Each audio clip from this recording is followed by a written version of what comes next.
ব্লগে আপনাদের সবাইকে অভিনন্দন জানাই। এখন আমি রাতের রান্নাবান্নাগুলো তাড়াতাড়ি সেরে নেব, আবার বাইরেও যেতে হবে প্রিন্সকে নিয়ে, আবার তাড়াতাড়ি ফিরেও আসতে হবে। তো চলুন আপনারা আমার সঙ্গে আমার রান্নাঘরে। প্রথমে আমি ঢ্যাঁড়স ভাজবো, এর জন্য গ্যাসে কড়াই বসিয়ে দিচ্ছি। কড়াইটা গরম হয়ে গেছে, এবার এতে দিয়ে দিচ্ছি সামান্য সাদা তেল। আজকে আমি সাদা তেলেই রান্নাগুলো সব করব।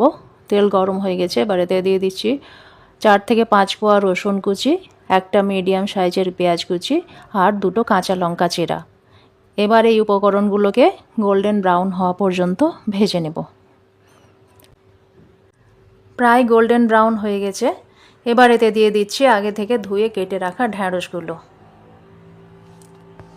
দিচ্ছি স্বাদ মতো লবণ, সামান্য হলুদ আর সমস্ত মশলাগুলোকে ভালো করে নেড়ে চেড়ে ঢ্যাঁড়সের সঙ্গে মিশিয়ে 7 থেকে 8 মিনিটের জন্য মিডিয়াম ফ্লেমে রান্না হতে দেব। ঢাকা দিয়ে দিচ্ছি। মোটামুটি 8 মিনিট পর ঢাকনা খুলে ঢ্যাঁড়সগুলোকে হাই ফ্লেমে 2 মিনিট মতো ভেজে নেব। আর এই যে তৈরি হয়ে গেছে আমার ঢ্যাঁড়স ভাজা। এখনই আমি বাটিতে করে তুলে ডাইনিং টেবিলে রেখে দেব, যে রাত্রে খাওয়ার সময় আর নতুন করে বের করতে হবে না, ডাইনিং টেবিলেই হাজির থাকবে ভাজাটা।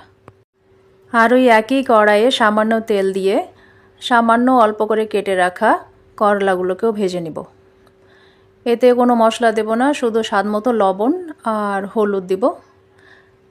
মিডিয়াম ফ্লেমে মোটামুটি 7-8 মিনিট মতো ভাজলেই হয়ে যাবে করলা ভাজা। করলা ভাজা হয়ে গেছে, এটাকেও বাটিতে তুলে নিচ্ছি। এখন আমি মুরগির মাংসটাও রান্না করে নেব। কড়াই গরম হয়ে গেছে, দিয়ে দিচ্ছি পরিমাণ মতো তেল। তেল গরম হলে দিচ্ছি 4টে মিডিয়াম সাইজের পেঁয়াজ কুচি। পেঁয়াজটাকে গোল্ডেন ব্রাউন হওয়া পর্যন্ত ভাজবো। পেঁয়াজ ভাজা হয়ে গেছে, এবার এতে দিচ্ছি আদা রসুনের পেস্ট। এই আদা রসুনের পেস্ট কিছুক্ষণ ভেজে নেব। তারপর এতে দেব 3 চামচ ধনে গুঁড়ো, 2 চামচ জিরে গুঁড়ো, 1 চামচ হলুদ। এবার এই মশলাগুলোকে তেল ছেড়ে আসা পর্যন্ত ভেজে নেব। আর একটু তলায় লেগে যাচ্ছে, তার জন্য সামান্য পানি দিচ্ছি।